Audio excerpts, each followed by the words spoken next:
pledge allegiance to the flag of the United States of America and to the republic for which it stands, one nation, under God, indivisible, with liberty and justice for all.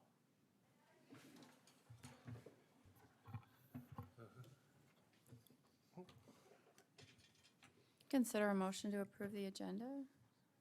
So moved, Madam Chair. Second. Thank you. Please call the roll. Commissioner Aaron's, Yes. Commissioner Gibbon, Yes. Commissioner Poppins, Yes. Commissioner Schmidt, Yes. Commissioner Landine. Yes. Move on to the consent agenda. I'd consider a motion to approve the consent agenda. So moved, Madam Chair. Thank you. Is there a second? Second. Thank you. Madam- Got a Have something that has to get pulled? That would have been part of the. I had a question on Oh, Go ahead. on 3B in regard to if there's any clarification in regard to something from the DNR, a little bit more on that. I don't know. You have what I have, so I don't know.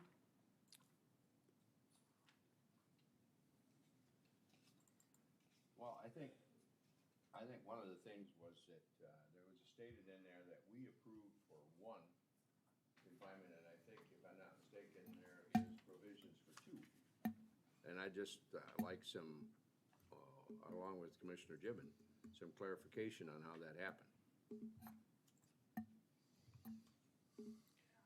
Well, it's just a report, gentlemen. I think we can follow up and put it on our agenda for next week if we want to have more clarification. Okay.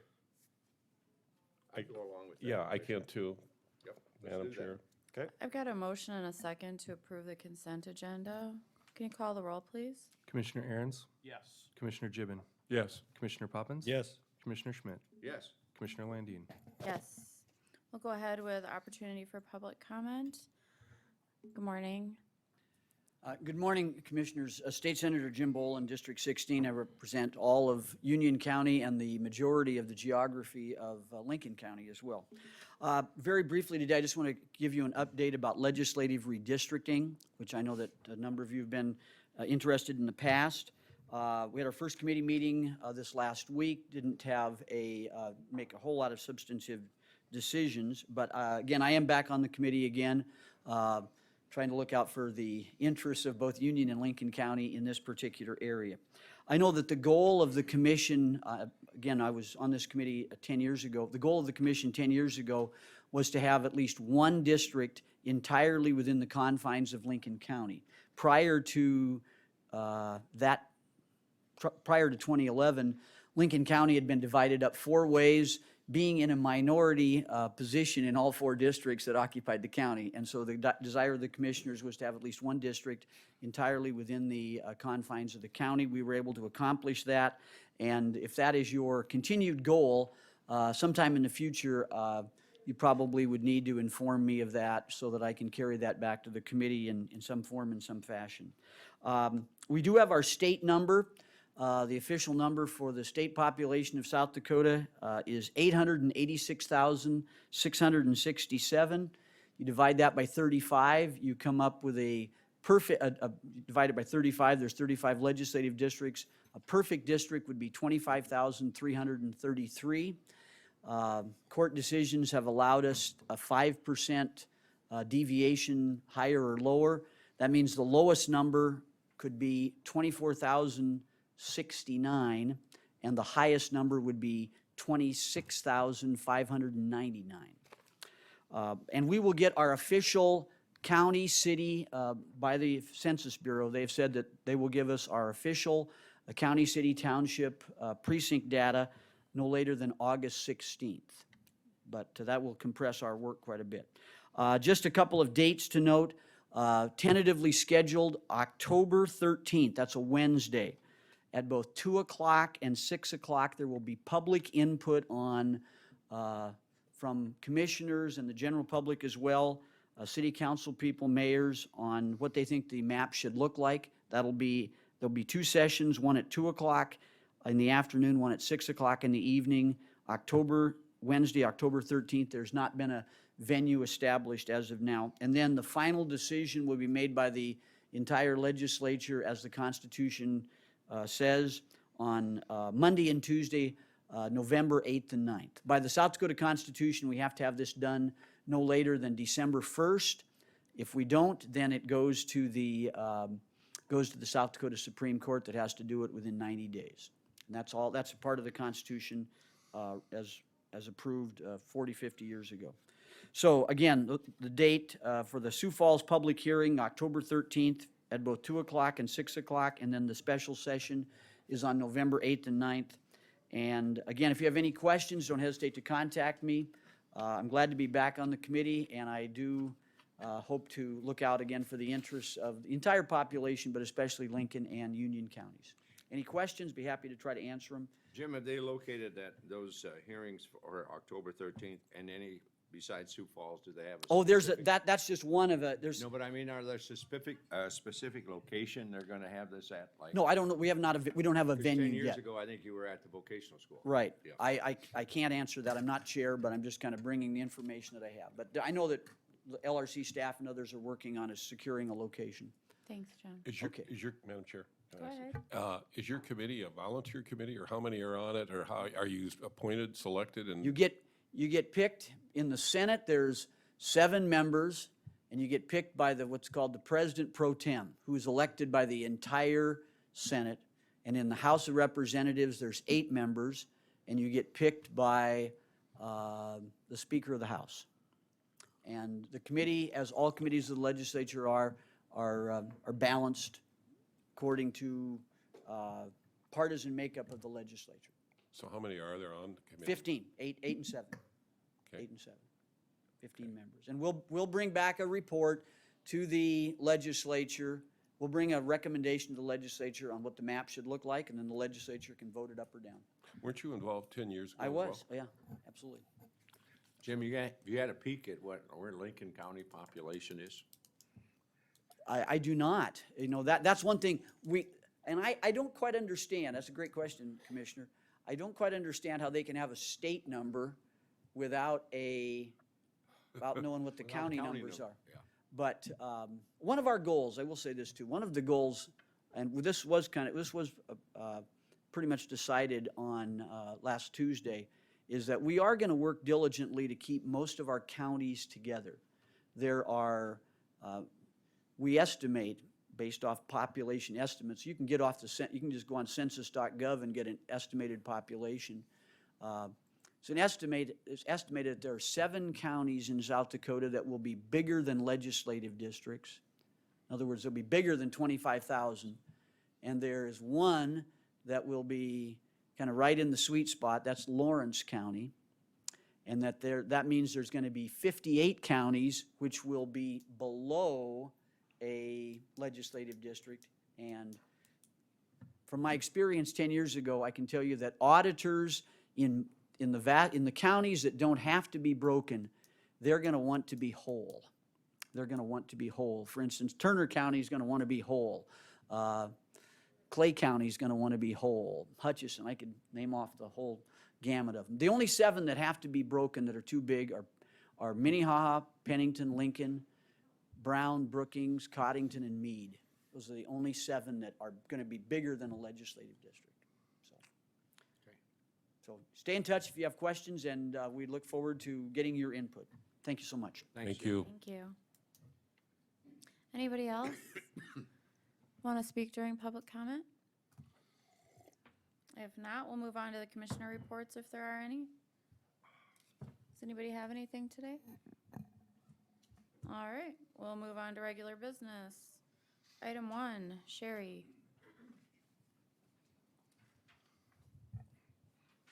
Good morning. Morning.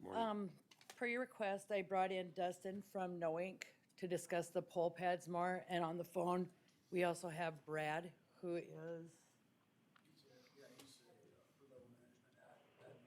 Hi, good morning. This is Brad with No Ink. I'm here if you need me.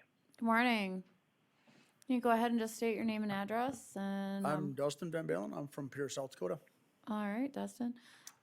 When we talked about this last time, there was some discussion about like the security involved since it's accesses the internet. So if maybe you could start with that. If you guys do decide to be in a live environment, I think that's what Sherry and I talked about. You may go live. There is some security stuff that, I guess Brad, that's why I brought Brad on, he can discuss. What would be your main concerns though? Are they about how it's encrypted going back and forth?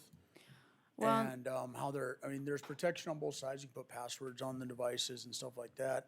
Brad, do you want to really quick step in though and let them know kind of how the data is transmitted and stuff like that?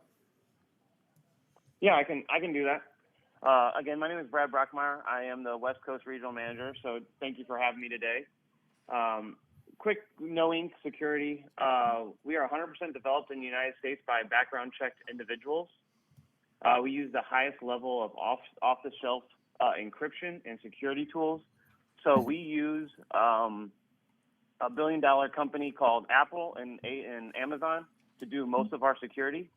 We do a lot of our in-house additional security added to there, but we typically use a lot of what's already baked into Apple security and Amazon. We've been extensively tested by the federal, state, and local private entities, and we have some reports on different things that we have findings and that we have mitigated and improved. So that's also a really exciting thing. Currently, we're going through a SOC 2 audit to also prove that our security and our processes are all in place that we have, and that we hope to have that finished up here sometime by end of July. Really quick, on the PollPad side of it, like we said, we use the Apple security, so we use Apple encryption. That sends data in transit in encryption, and also stores at rest data on the pad encrypted. So if you brought up a thumb drive that could connect to an iPad, no matter what, it is encrypted. So you'd have to have a special tool that is built by our team to unencrypt that data or information. And likewise, when the pad is transmitting either peer-to-peer, which is PollPad to PollPad, or PollPad up to the cloud, that is also encrypted, just to make sure we're on the same page. We also use a mobile device management system by Cisco called Meraki. That helps us manage the physical hardware, where that is, the security on the device. We lock it down several levels so you can't put other applications on the iPad. You can't airdrop files. You can't get files off of the iPad without permission from the user. That would be either the county level or state level or NoInk level. The last thing is we use FIPS 140-2 at rest and in transit encryption as a best practice. And then, like I said, in our cloud side, we use AWS. We use OnGuard from Amazon and AWS Shield to protect our system from any DDoS attacks or opening up our system to any threats or vulnerabilities. So that's kind of the really high-level background technical stuff that we have in place. Does anybody have any questions or anything I can add more to that? What? Oh, go ahead, Joel. No, go ahead. I was just wondering right now what counties or cities in South Dakota are using your product, if any. I can take that, Brad. Right now, we're starting to do a transition from the older poll pads they've had over to our NoInk poll pads. We have 14 to 15 counties that are interested. We've had 2 counties right now actually sign to work with us. They were used recently up in Sioux Falls at the school district election in a vote center environment, so they were live, interconnected to the cloud and to each other. We had 45 poll pads up there for that school district election. They were also used in Hacken County for the primary election. So we're just, like I said, we're starting to get these into South Dakota. They are used, I think, Brad, if I'm not mistaken, this in 26 other states too, throughout the United States. Yep, that is correct. Yeah, we have 900 different clients across the United States. Some of the largest from New York City to LA, and then to some of the smaller counties in Arizona, Utah, and throughout there.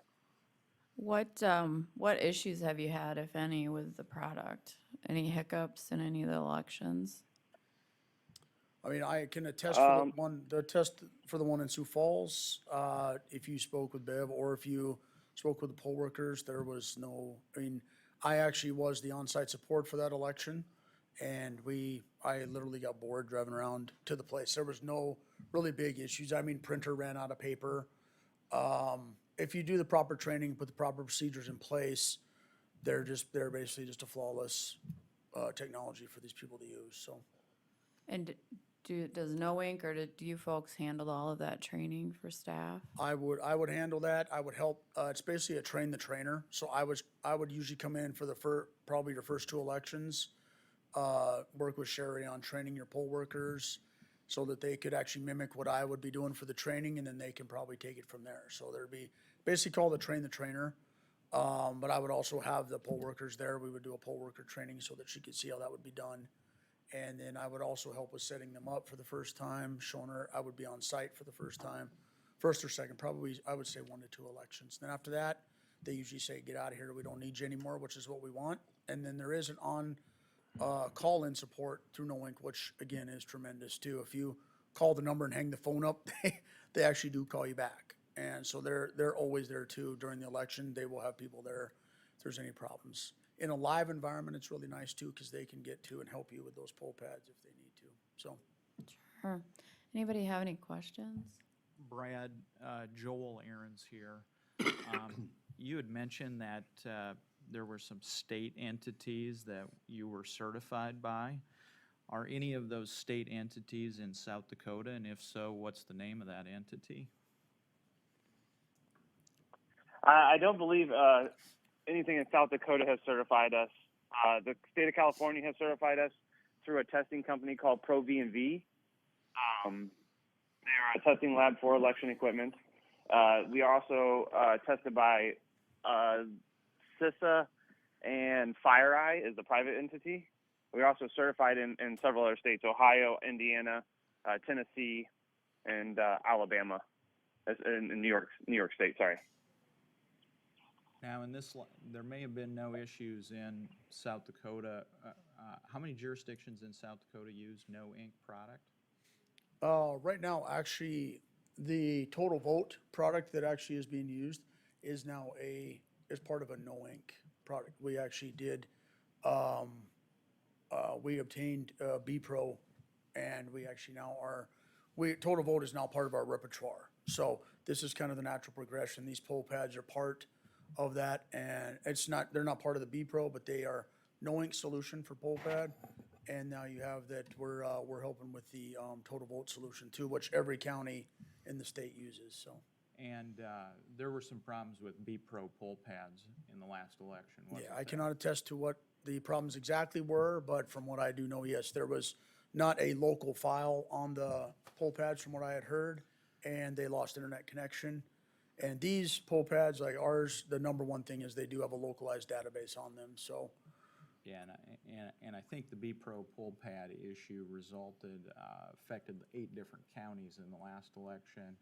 Judges had to get involved, extended times for voting, Yep. all of those things were Yeah, happening. from what I understand, yes, Yeah. sir. Yep. I wasn't involved with that one. I was actually out of state during that Sure. one, so. Well, you and I have talked before. Yes, we because have. back I do in- remember. Back Yep. in 2012. Yep. We participated in the Minnehaha County Election Yes, Review sir. Commission. So Yep. I've heard from you before. Mhm. So, Yep. yeah, and always pretty good enlightening stuff. With regard to the No Ink poll books, though, Brad, there were problems in other states, though. I think Georgia, Ohio, and Texas all experienced problems because of the No Ink poll books in this last election, didn't they? That is correct. Most of the problems that we saw in Texas and Georgia that we saw was based on LNA. So the county did not do their LNA process to make sure the codes were being encoded correctly, and that's an unfortunate problem, but it was something that they did not follow the checklist and guides that we provide. Let's see, and where was the other issue? Ohio. So yes, you are correct. Franklin County, Ohio, was running. They chose to run on some older hardware. They did not replace their hardware, and so they're a larger county, and they need to update their hardware. So there was some technical issues there, but that was a pretty flawless election outside of a couple LNAs in Texas and Georgia, and then that hardware issue that we had in Franklin County, Ohio. Can you just tell me, if I'm a regular voter and I walk into the polling place, what does the poll book do for me? It speeds up the process. By how So much? I 10 seconds, 30 Uh, seconds? I mean, I hear this all the time that it speeds up the process, but I walk in there at my precinct, which I think is 2-15 in Sioux Falls, and it probably took me a minute to check in. The biggest holdup was the lady couldn't get the big pieces of paper to go over the binder hook fast enough. So, right. I mean, what That are we is speeding things up by, what, 10 or 20, 30 seconds, or what? 30 seconds is the average check-in time. That's the average check-in time. So that takes into consideration the person who's very slow at it and the person who's very fast at it. Though the other significant update to going to an e-poll book or a poll pad in this situation is that your poll pad can stay connected throughout the election day and keep updated, so you can process vote by mail ballots, early voting records. You can also keep processing because you can pull files out of the system to see who's checked in on election day. And then the big winner is, and I come from a county, I worked in a county for several years before working for No Ink. And in 2016, we rolled out the poll books for the presidential election. Typically, it took us a week to adjudicate at the end of the election. And after the election, we closed out within a day. We adjudicated within a day. That cuts down our temp staff that we have to hire to go through and scan signatures, validate check-ins, and things like that. It's a one file, pull out, and put into the VR system that really significantly impacts your election speed. So for the voter, it does improve speed and time, but for the county is where the real cost benefit is. Thank you, Brad. You're welcome. Thank you. Does anybody else have any questions? Madam Chair, it does state here, election support is determined and billed on its own invoice. So how much more additional costs would that be? Is it by the hour we're charged? So the support is what we were talking about in the beginning there for me coming on site, helping you guys. That is billable. We do that, I do that separately because that is if they chose that they want to have that or they choose that they don't want to have that. So it is basically, it's $240 per poll pad that covers you guys from beginning to end. So when I start training all the way till after the election. So if I'm down there 5 times, that's covered on me. So it's $240 per poll pad. So if you had 45 poll pads, it's $9,000 for an election, roughly. I think I'm doing the math kind of right in my head. And then but that covers you on the training, that covers you on election day, that covers you if we have 2-3 people down here, whatever needs. And that's part of that's the part that I take care of for you guys too, so.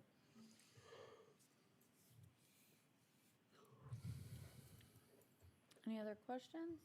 So the cost, you said the cost to do training is $245 per When poll I'm, pad? so I roll the training, the on-site support, your, setup, if you have to come down, set the poll pads up, do anything like that, any problems, whatever. That part from when we start getting them ready till after the election is $240 per poll pad for the whole thing. So the first time we do training for our volunteers who man the precincts. Yep. It's basically gonna be $240 per person. No, I mean, it's $240 for everything. I train them, and then if I have to set up the poll pads the next day, I'm doing that. If I'm doing on-site support the next day, that's all included in that. And how many poll pads would the county have? I under this don't proposal? remember, Sherry, 40 poll pads roughly. So 240 times 40, basically. Yes, sir. Yes, sir. Okay. Yep. And that is a cost that again, we aim to basically train the trainer eventually so that she can go ahead and take care of 99.9% of this stuff on her own. And then, if they do want us down there on election day, we would adjust that number, obviously. Adjust that number just to be here for election day to help, or just to help with training or whatever they would want from there, so. Thank you. Yes, sir.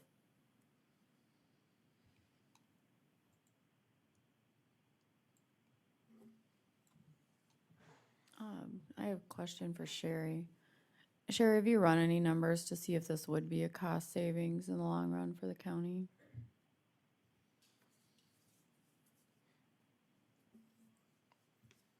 Over time, it would be a cost savings. Currently, it takes Kayla probably about 2 to 3 weeks to scan and update the voter history. So with her wage, it gets, and we've hired part-time people to come in and help scan. This would be the transfer of information, so it would cut that down to 24 hours. Would it get rid of the need to have extra people come in to help scan those in? Yeah, yep. Do you know what it would save? I mean, have you, Probably per election, it's gonna be at least $5,000 to $6,000, just for the scanning part of it. The efficiency that's gonna be at the poll place, we probably would be able to, some of the precincts where we have 5 people, we could drop that down to 4 people. The precinct worker is $200 and some.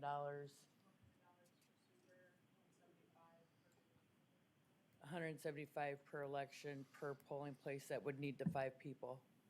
I think we could drop it down to 4 people with this. okay? Anybody else have any questions?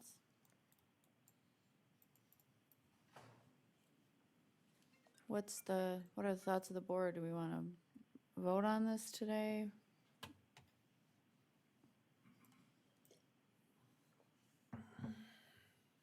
Matt? Sure. Madam ahead. Chair, I have one question for Sherry. Hi, Sherry. How easy is it getting to get people to actually work at these polling places? That were there for a while, I know it was difficult. Has that gotten better at all? Surprisingly, it's fairly easy to get people to work. Even during COVID, there was a little bit of a problem, but considering we're in a pandemic, It wasn't. It wasn't that has bad, kind of uh-uh. gone away. There for a while, I know it was trying to pull people out of the woodwork to. yeah, and that was mostly last year. Otherwise, the 6 years that I've been here, we usually have them set up, and ready to go within a couple weeks. Madam Chair, first of all, I like technology. I love technology, actually. What I don't like, though, is some of the problems that we have with technology, especially when it comes to voting today. In the last election, it was a nightmare around the country, multiple jurisdictions. 8 counties in South Dakota were affected by the B-poll pads, unfortunately, that had a problem. I like the idea of speeding things up for the auditor's office. That is a fantastic idea, especially the data transfer. If I could take this proposal and do away with the poll pad and do whatever you all are talking about with the data transfer piece of this, I would support that. What I don't like about the poll pad issue, though, is that the data can be seen real time as voting is happening. And I know it's not gonna happen in our county, but what if you had some kind of, somebody was monitoring the data real time? Well, they could tell campaigns who has voted and who hasn't voted. And that would be putting your thumb on the scale. And I'm not saying our people would do that, but it does leave open the possibility for providing that information. And there are other jurisdictions where that allegation has been made, and that's arisen. I don't know if that's specifically with regard to no ink technology, but that allegation is out there in other jurisdictions. So I don't like that piece. I like, yeah. Can I answer just one thing on that? Yeah, go ahead. Okay, so if we leave the poll pads dead, which means they're not hooked to the internet, we get everything you want without having the ability. So, Yeah, because I think here in South Dakota, we actually have a specific statute that says you can't start counting the votes until after the election is over. And the whole reason for that is because you don't want to be able to unfairly, whoever you are, political party, candidate, whatever, unfairly know who's been voting, who hasn't been voting. So I don't like that piece. I appreciate what Sherry is saying, though. about the security and confidentiality piece. The, we sat here at the last election, and I think every single commissioner congratulated Sherry on running a great election in Lincoln County. She jumped in, it was like out of the fire and into the, out of the frying pan and into the fire, because she had taken over for Marlene Sweeter, and she had done so right before the election had started, or not started, right before the election had started. And there were like no readily identifiable problems stated. You know, the public, nobody's come to me and said, geez, I had to wait at the polling location for an hour. There were no long lines. I think we run elections in South Dakota really, really well. And I think we also have a statutory scheme that makes running elections really good in terms of the integrity of the process. I know that in a few jurisdictions, the poll book issue, no offense, Dustin, because I know this is your business, I know, because you and I, we've talked about it. I think it's a solution in search of a problem. I don't think we had any problems in the last election that we need poll books to fix. I like the idea of low-tech, safe elections where we have election integrity. And if we had a much larger population base, and maybe we're actually getting there, I don't know. Maybe we would need these in order to speed our lines along. You know, you watch Fox News or CNN, you see these lines of people wrapped around the buildings. That's not in South Dakota. That's not in Sioux Falls. That's like in Atlanta and Dallas and LA where we see those problems. But we don't have them here just because we don't have the population density issues that others have to deal with. Sherry, you brought up an interesting point at the last meeting. You mentioned the term voting centers.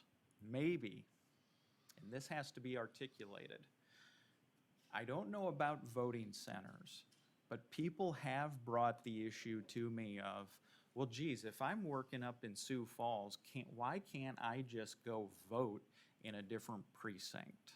Okay? That's another discussion that we need to have to make voting easier. Because what if I'm down in the southern end of the county for the whole day on election day?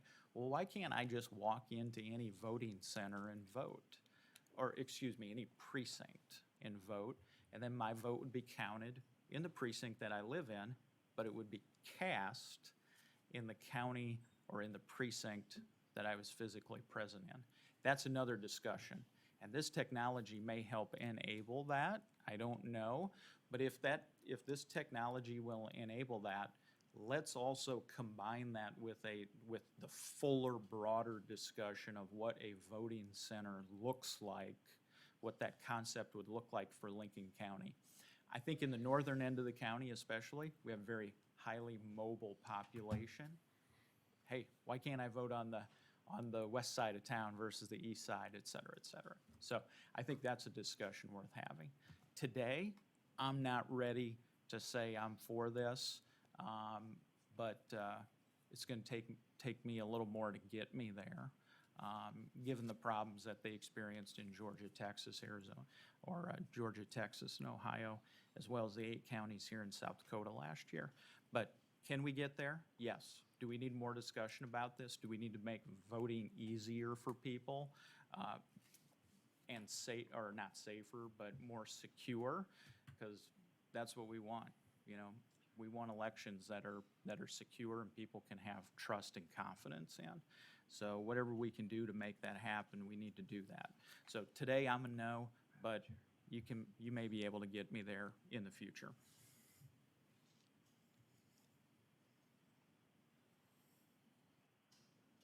Anybody else? Madam Chair, I agree that I remember being here 2 days after the election last fall and how well our election went and the compliments that went out and so on. So I know that the current system seems to be working very well, but definitely something to think about here in the future.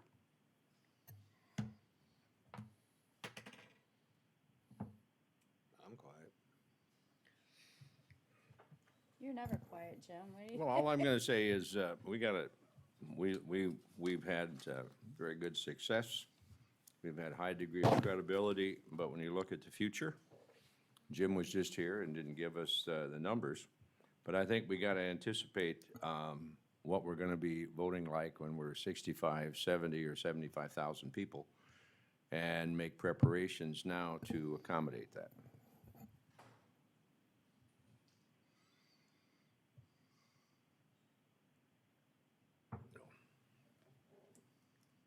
Well, I'd entertain a motion one way or the other. I guess the motion I'd ask for is to approve, and then we can vote accordingly.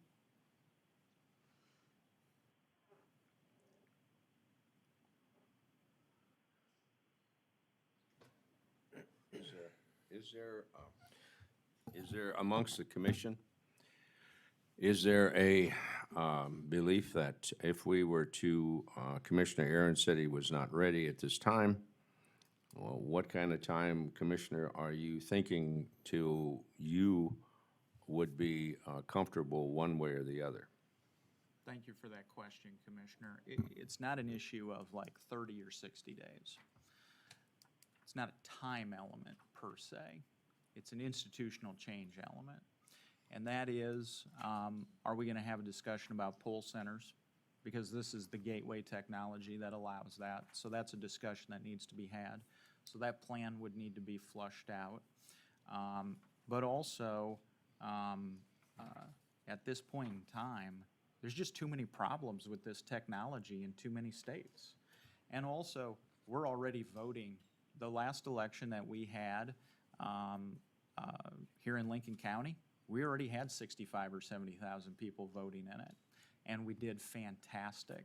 And that's because South Dakota has a very well-designed system that can scale up very easily, where we don't need to, see, we're entering a new technology that creates new problems, new technology to us, that enters new problems that can occur. We don't need that problem. We had a fantastic election in 2020 in terms of the mechanics and how it was run by the auditor's office. All I'm seeing in these other jurisdictions is more problems, not more solutions. And here in South Dakota, we have a great system. Let's not change it. Let's not fool with it. And like I said, if you could take this data transfer piece and separate that from the use of the poll book system, I would support that. I don't know if that's a possibility, though. I mean, there were problems in these other states where people who were registered to vote, the poll book said they weren't registered. They had to file provisional ballots. They were treated differently. When I walk into my polling location right now, and I live in a very heavily populated precinct, 2-15. It's maxed out. There's houses everywhere. Schools are already built. It can't expand any further. I walked in and it took me a minute, less than a minute, to get checked in and vote, and I was out of there. I even took my 11-year-old son with me. Went smooth, went real easily. So I don't just technology, purchasing technology for the sake of having technology is not the reason we should do this. If we had long lines out the building and wrapped around the corner, yeah, then we'd have to take a look at this. But we don't have any of those issues here. Madam Chair, if you wouldn't mind, if somebody would like to speak to some of the concerns that have been raised. I do like the idea that this might save taxpayer money, and hate to completely shut it out, but it looks like we're going that way. I was hoping that if they'd share with us, you're obviously aware of some of the problems, as we are. Yeah, and I think And Brad. you identified some of it was hardware, some of it is, how do we reassure our taxpayers that it's issues are not going to rise up in our county because of the pads? Brad, do you want to cover that first, or? Yeah, I just want to be recognized, so I apologize. Being on the phone, it's a little bit hard to tell if I can talk or not. So the commissioner that brought up the concerns, I actually hear him and can understand his concerns and can take a lot of value in that. You guys had a flawless 2020. Why update? And so then you have to look at your want to grow, which is the vote center model. You cannot stay on paper based if you want a vote center model. And with the total vote system, if you did have problems, that's a concern. PollPad is already a proven successful product out there in 900 jurisdictions. The three that you keep referring to, Ohio, Georgia, and Texas, it wasn't the whole state of Georgia. It wasn't the whole state of Texas, which we almost have. We have all of Georgia. We have almost all of Texas, and we have half of Ohio. So we're talking about 3 instances in very specific issues that came about. So let's look at the value part of it. And again, I'm not a salesperson, I'm the support side of this, but in 2016, when I was with the county, we went from 1,000 poll workers in the lead up to the 2016 presidential election to roughly around 600 because of the PollPad's efficiencies, the ability to help streamline the process, the need for people in that problem.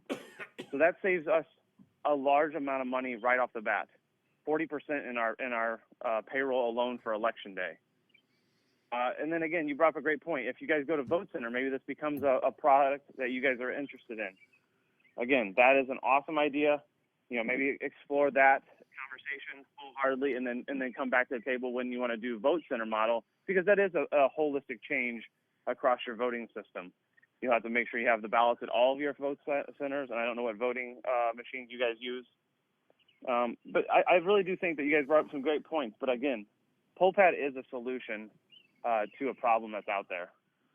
If you do run connected, it gives you a peek into that polling site to know what's going on, that it's at least up and running. We can streamline down the views in ePulse, which is our back-end system, to not allow your office officials to see who voted, so you can have that concern met, that security concern that you had earlier brought up.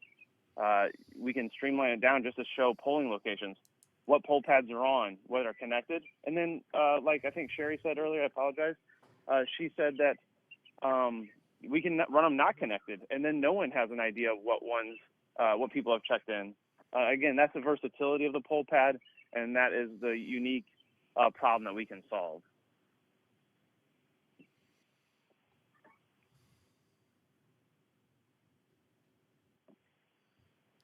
Thanks, Brad. Thank you.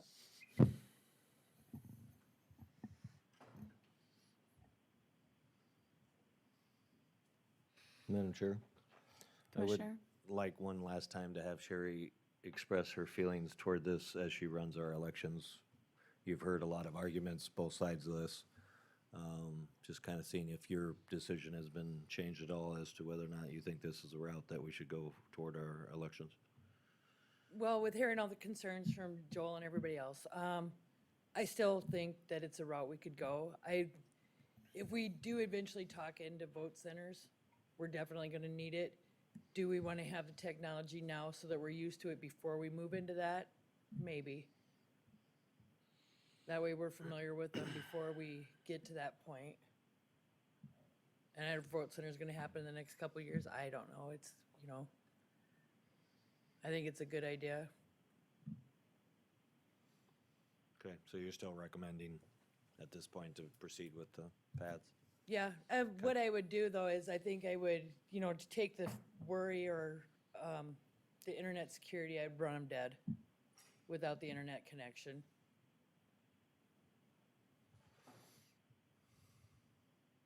Okay. Thank you, Madam Auditor.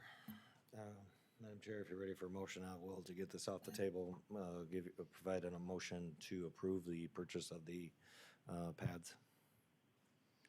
I have a motion. Is there a second? I'll second for discussion. Any further discussion? I could teeter-totter both ways on this. I'm going to lean to following what our election coordinator is asking us, and that's my persuasion decision here today, so. That's the way I'm leaning, but I am on the fence. These issues in these other counties, how is that problem alleviated? Is it all human error?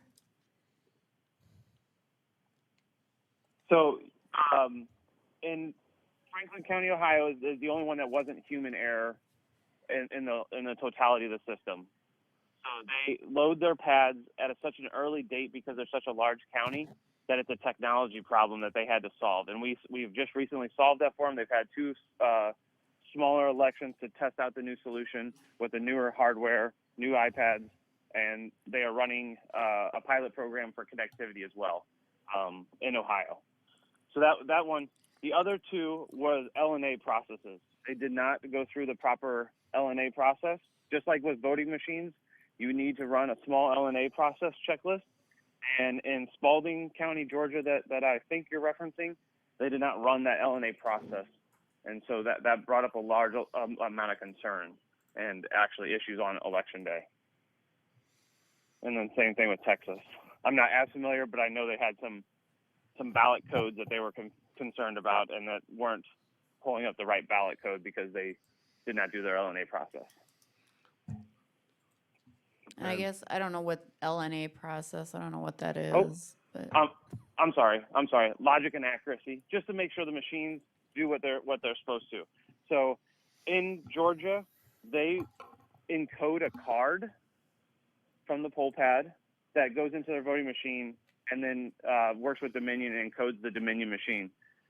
They did not validate that it was working prior to the election setup, and so when they got onto election day, the machines would not encode. Same thing was within Texas. They program a barcode at the bottom of their receipt printer, and that encodes a barcode that allows the express vote machine to work, and they did not logic and accuracy or test it to make sure it was working. It wasn't a failure on our system. It was a failure on them to check the data that they had loaded into the system. Madam Chair, Commissioner? I know we're talking about Georgia and Texas. I'm more concerned about probably locally. You mentioned that the last election was utilized by the Sioux Falls School Board, right? And Minnehaha County, has had some glitches. I don't know what's done to any machine. Maybe it's due to a previous auditor. But what's been the experience of that school district? Because that's a pretty significant little vote there. How did that work out? We've been, Bev Chase has been running the poll pads, I guess as long as I can remember. I think 2012, I've helped her support them. She's been in the vote center environment since then. They've all been live. We've actually went through 3 different types of poll pads for her. And these ones we tried these ones out. She was interested in trying the knowing poll pads. And so we came in, we ran her as a pilot program, and we helped with the training, we helped with the setup, we helped with the support on election day. And in all honesty, I have not had a major concern in the Sioux Falls School District election. I've never, I've had staff of like 10 people there in case there were issues. And with this last one, I was there. And I knew that the confidence in the technology and how the training process and how the setup goes and how as Brad was talking, the LNA goes, make sure that we check and double check and triple check our stuff. It comes out at the end of the day, chance favors your prepared mind. So you make sure you're always prepared for the worst, but if you've done your work right, everything's gonna go correctly. And if you're in a vote center environment too, the nice thing about the vote center environment or the live environment is that you can, it was one of the things that I noticed that I really liked was I had a gentleman on the back end at No Ink, and he would call me and say, hey, a printer's unplugged at a certain location. The poll worker didn't know that. I would buzz over there, flip their printer on or plug it in, or they hit the switch on on one of their surge protectors. We had one that had a yellow light and wasn't charging. That's because the lady had unplugged it with her foot. So we went over there, plugged it in for her, and away we went. So it's noticing those little problems, especially through a live environment. I mean, if you test them in a dead environment, which is perfectly fine too, you can get that feel for them when you roll into that live environment, like in the Sioux Falls school election. It's been a really good thing to learn. There are other counties in the state that have used poll pads, not the knowing poll pads, but poll pads in a vote center environment. I know Brown County has, Yankton has, Hughes County has, Hyde, Potter, Sully County have. So they use that vote center, like you were actually describing, that it makes it more convenient. You can go to these places, but I do know, I can't attest to ballot cost or anything like that, if it's gonna cost more to put more ballots at a certain location, but I have seen, my dad lives in Sioux Falls, and he's a physician there, and what he does is if he can't vote on his way to work, and he misses, if he has the wrong precinct, that vote's gonna be missed. If he could go to a place that he wants to vote, and, you're gonna capture that vote, you're gonna get him to vote, but I'm not trying to push you guys towards vote centers one way or the other. I just have seen how that convenience factor works in the counties that I've supported in South Dakota. And I have been doing that in the vote center environment in South Dakota for up to, I think we're almost on 10 years now. So, Thank you. yes, sir. Yeah, and Commissioner Schmidt, just so you know, the software crashed in 2020 in Hughes, Brown, Brookings, Yankton, Sully, Hyde, and Potter counties. Those were 8 counties where in 2020, the auditors all had to revert back to the old-fashioned book and binder method. Now granted, that was B-Pro technology. Yeah, and they were directly connected. So Yeah. there was not, from what I understand, I can't attest to it again, but from what I understand, there was no localized database. So having our poll pads, there's a significant red cloud on those that tells you if you're connected or not. One of the things that you'll notice is if they're dead, you still can keep on voting. That's one of the things when we train people. If that cloud turns red, just keep on trucking. If you're in a live environment, we'll get them, somebody will come there, if Sherry or whoever was there would go there, get the hotspot turned back on or get them back on the internet, and that data would transmit back up to there. And that is, one of the things we do run into is, if you have that connectivity all the time, you can keep an eye on that. If you're dead, you come back and we're doing the export done at that point on your secured internet here. And then I think out in Rapid City and Pennington County, they went down on Yep. their poll books on election night 2020. And they had to extend their polls for another hour and 45 minutes. You bet. And they had to go back to book and binder as well. Yep. And the underlying problem, from what I understand on that, is we know we can't rely on Wi-Fi or the internet or anything. And that when you don't have a good connection, that can cause those problems. So having that base where you have that localized database, everything that you need to conduct your election sits on that device. The internet's kind of the cloud is just kind of the icing on the cake. So that your reporting mechanisms are more accurate, your data's getting there quicker. Sherry's night goes a lot better at the end of the night. So you can keep track of that stuff better. So, thank you guys.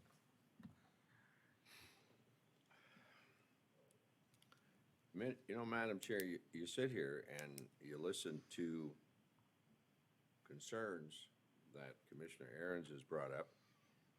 You listen to the auditor who has, pluses and minuses. Boy, I don't know. This is something that, the old saying for me was, when in doubt, stay out. Well, I'm not staying out, but I'm just wondering, is this something that we need? We have an election coming up here, July 27th, I think. Would this be something that would be utilized with this technology, or would we be using what we have currently? I mean, not that that's germane, it doesn't change, but I'm just curious as to the implementation time. If we could get the agreement to sign up for this, we could get the poll pads to use it at this election. And I think at this election, I would probably have them be dead poll pads, which means they're just not on the internet.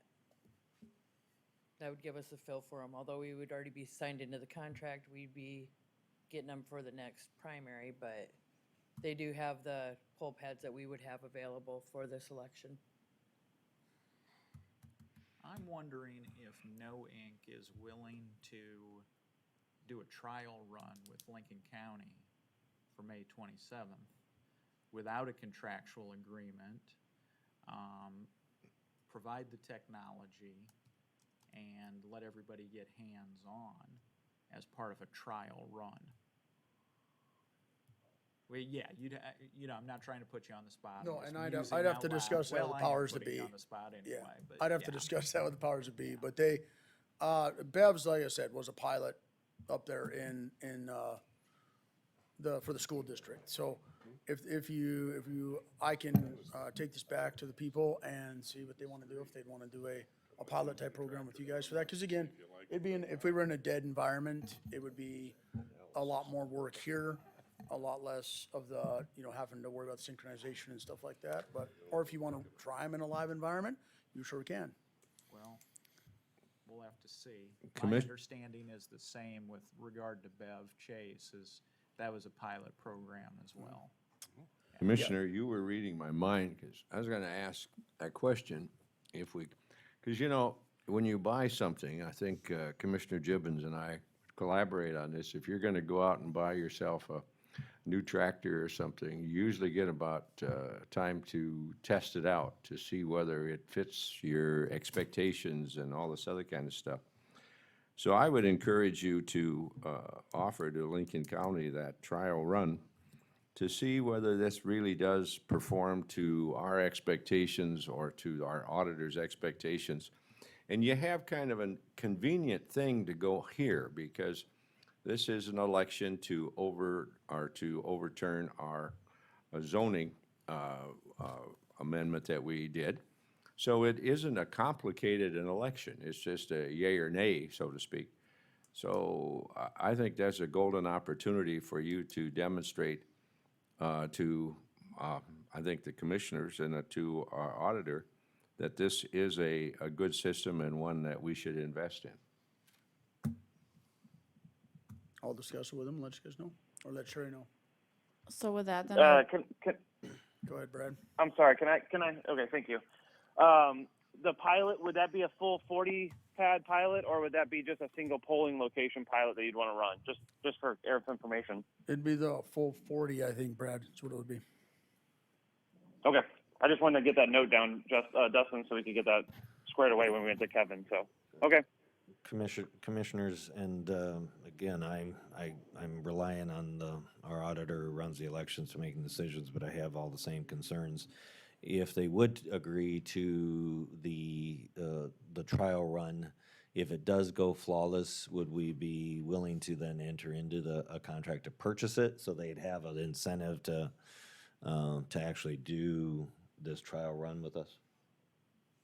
I think it's just like when you buy a tractor. You don't say, I'll buy the tractor, but only if I get to drive it first. You say, I want to drive the tractor, then I'll tell you whether I want to buy it or not.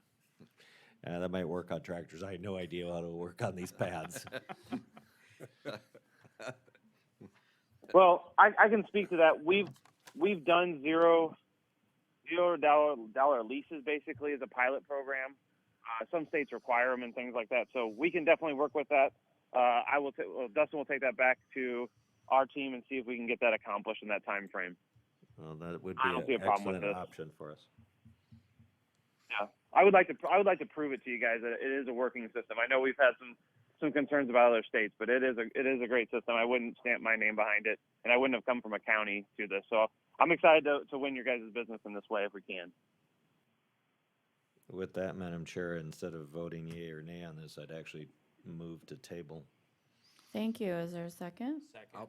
I'll second that, because I have a Multiple motion and a second from Commissioner Aaron's. Sean, we had a motion on the floor, though. We'd Yeah. have to withdraw that first. Not on a table. no, we don't. We're tabling. We're tabling. Oh, okay. Sean, will you call the roll, please? Commissioner Aaron's? Yes. Commissioner Gibbon? Yes. Commissioner Poppins? Yes. Commissioner Schmidt? Yes. Commissioner Landine? Yes. Thank you. Next item. Sherry.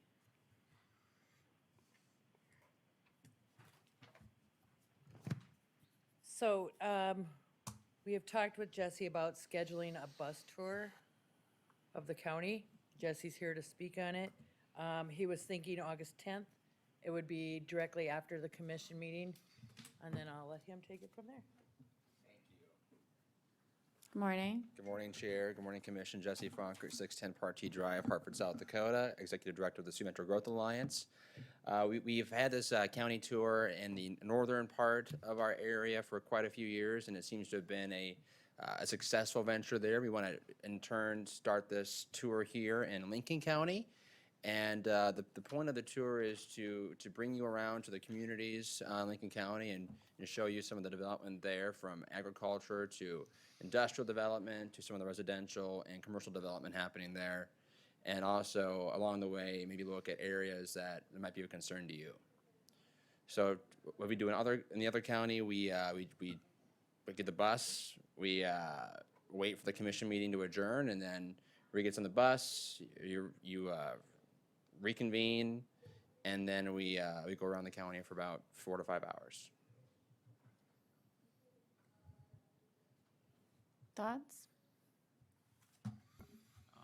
Madam Chair, I sit on the board of the Sioux Metro Growth Alliance, which was previously the Lincoln County Economic Development Association. The bus tour went fantastic up there. Commissioners liked it. And Jesse and I had talked about doing this. So, you know, there's a lot of buy-in from both the businesses, I think, as well as decision policymakers. I can't do August 10th. I'm on the family vacation from August 7th through the 15th, but I don't want that to impact any decisions you've made, so I would fully support that.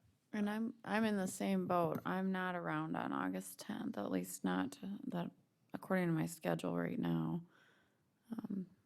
I'm supportive of it, but I just won't be around. In the past, we've had, I think we did this a few years ago. It's very difficult to find a date where everybody can attend. Definitely. I would support, Jesse and I have talked about this on the 10th. I think it's imperative, though, that we do understand all the growth that we do have, which is going around. But if the majority of you can't make it on the 10th, I suppose we can find an alternate date. Yeah, with the 24th or 31st, probably not the 31st work. We could also push to maybe September, October, if that would be any easier in your schedules. You know, usually we do this in May up north, and that seems to be an okay time because folks are still around. You know, we live in South Dakota, where we want to get out and enjoy the sun while we have it. So perhaps August might not be the best time for this as well. We can certainly look at September, October if the commissioners feel that might be an easier time to work into their schedules. For me personally, when school's back into session, it's perfect. We could look at perhaps that, and I apologize, Sharon, I haven't had a chance to talk about this at all yet, about alternative dates in September. But we could perhaps look at September 7th or 21st. The 21st would be the third Tuesday in September. They don't have a commission meeting then. Would that be an okay time, or does the commission prefer not to have commission business on that? All those dates work for me personally. You know, I'm looking at my calendar. What All those date were dates you- work for me. What date were you looking at? I was looking at the 7th or 21st. The 21st, there's not a commission meeting. Of what month? This would be September. All right.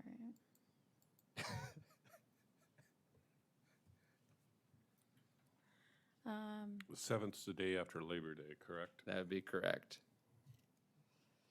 I'm fine with either of those dates. Myself. Well, actually, yeah, either one would be fine.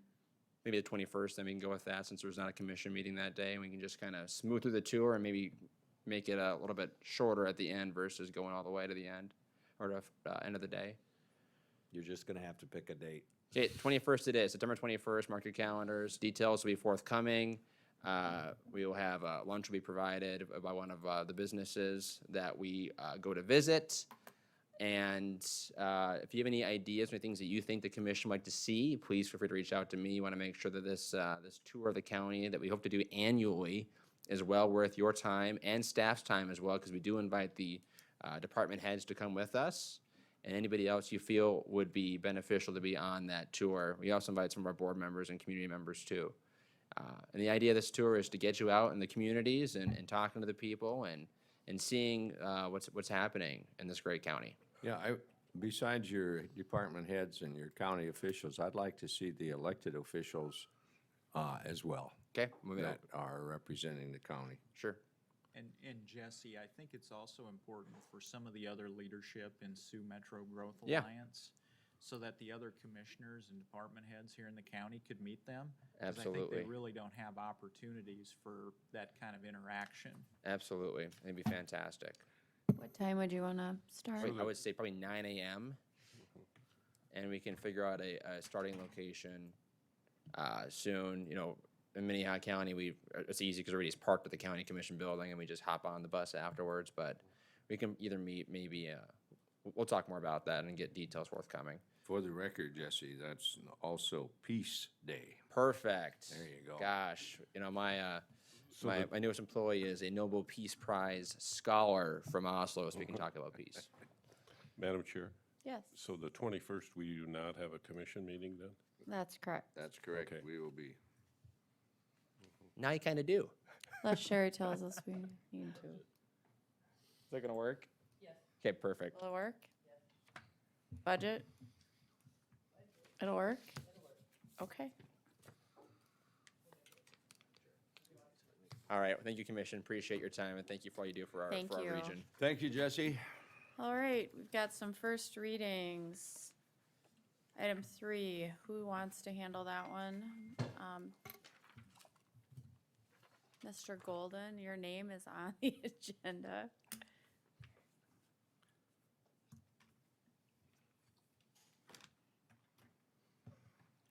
So this is a first reading for a proposed ordinance on medical marijuana. It is also possible that if you wanted to include the Amendment A for recreational marijuana, we could adapt it to that. There are several decisions that the commission needs to make at the public hearing as far as cost, number of locations, if you want to add any additional regulations. Under the current medical marijuana statute that's going to go into place on July 1st, the counties have the ability to issue a license. You can control some time, place, and manner under the licensing system or under planning and zoning for the ordinances. So this is a attempt to go ahead and answer some of those questions that the industry is probably going to want answered, which would be where can you place these facilities, how many? Because under the current setup as it is, if the counties don't regulate the numbers, when the applications go to the state, then the state will be granting them. So that means that the numbers of locations here would be unregulated. They have until October 29th to go ahead and promulgate all of these state rules at that point. And then I believe in November is when they're going to start allowing cards to be issued by physicians. So this is, this regulation, this ordinance, I can go down through it if you would like, or I can just give you the general overview, which is to set up a scheme that's very similar to alcohol. So it would be a licensing scheme in the county where you would have control of the numbers and types of marijuana businesses that Lincoln County would allow. It would allow for a license and for some control over who can go ahead and operate the businesses and who can be employed and who has access to it. So that is the attempt with this ordinance here. Bill, there's this, understand what we're trying to do. Everybody, it seems to me, every county has taken a different approach. You know, Minnehaha County has put out something, they were on pause. I think Yankton County has put one out. Union County has put one out, and there's a number of counties that have written something. But it seems to me that what we're dealing with right now with medical marijuana is one aspect, but the other gorilla in the room is the other part of using on cannabis. You know, if you have recreational things and the Supreme Court does approve that, that changes the complexion of what you would have for your medical marijuana. And what kind of concerns me on some ways is I don't know if they'll have that decision prior to July 1st or not. I don't know. Reports said they could do it any Thursday. I think when they meet, maybe it's this Thursday. I don't know. But if you put out your ordinances for medical marijuana and there is no decision on the Supreme Court, and a business comes in and wishes to establish their venue or out to that, and medical marijuana is what they based it on and our ordinances, and recreational marijuana comes along, we have to change what we have for medical marijuana. Because, I mean, that can affect the business climate on this thing. And I really, you know, it's kind of a guessing game on so many things. And when can they actually start dispensing this product? When can they all do that? So many unknowns, and yet the county really doesn't have too many things that we can control. I mean, you can have a whole litany of tests, but Councilman Neitzer and I spent time talking about what it is that local government really can control, but we have to have something in place, correct? And if you don't, what's the penalty? If there isn't, there's the concern that individuals could go ahead and set up and start to operate and establish a claim for being grandfathered in the way they are going to operate, or their claims that they filed their applications with the state, even though the state doesn't have rules and stuff in place. It really is to grant certainty to people going forward so they have an idea of where Lincoln County stands or where the other counties stands. I do know that there has been an ordinance passed around that would require an application from the state prior to applying for anything within the county, which in essence pushes everything off until October 29th. And so that was that's another approach and another option that the counties are talking. I mean, there's a task force that's being attempted to be set up. This has been shared with Minnehaha County and Sioux Falls and anyone else who would like a copy of the ordinance. This initially started out of Butte County, that they had initially prepared this, and I went ahead and added, what's been added to it is the licensing scheme, which does give the county some control over where it's going to be. It allows for a public hearing prior to being issued. And then it allows also for a little bit of control over who's going to access the building and who can be employed and what security concerns can be addressed. So, no, there is no certainty, and nobody's actually agreeing on exactly how we should go forward on any of this.